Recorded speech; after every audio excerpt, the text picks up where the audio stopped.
যুক্তরাষ্ট্রের সামরিক বাহিনী ইরানের ধারণার চেয়েও দুর্বল বলে দাবি করেছেন দেশটির ইসলামিক রেভলিউশনারি গার্ড কর্পসের কমান্ডারের উপদেষ্টা মোহাম্মদ রেজা নকদি। বুধবার সংবাদ মাধ্যম পিবিএসকে দেওয়া এক সাক্ষাৎকারে তিনি বলেন, মার্কিন বাহিনী সম্পর্কে ইরানের যে ধারণা ছিল বাস্তবে তারা তার চেয়েও বেশি দুর্বল। নকদি দাবি করেন, চলমান সংঘাতে এখন পর্যন্ত ইরানি বিজয়ী।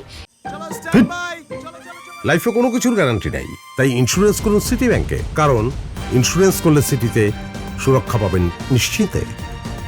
এবং ভবিষ্যতেও এই ধারা অব্যাহত থাকবে। তার ভাষ্য, সংঘাত যত দীর্ঘ হচ্ছে, মার্কিন বাহিনীর বিরুদ্ধে যুদ্ধ পরিচালনা সম্পর্কে ইরানের অভিজ্ঞতাও তত বাড়ছে। তিনি বলেন, এর আগে যুক্তরাষ্ট্রের বিরুদ্ধে যুদ্ধ পরিচালনার বাস্তব কৌশল শেখার সুযোগ ইরানের ছিল না, কিন্তু গত 5 মাসের সংঘাত তাদের সেই অভিজ্ঞতা অর্জনের সুযোগ দিয়েছে। একই সঙ্গে মার্কিন সামরিক বাহিনীর বিভিন্ন দুর্বলতাও পর্যবেক্ষণ করেছে ইরান। তবে নকদির এসব দাবি সম্পর্কে স্বাধীন কোনো যাচাই বা মার্কিন পক্ষের প্রতিক্রিয়া প্রতিবেদনে উল্লেখ করা হয়নি। Tanjiba Nowrin, face the people.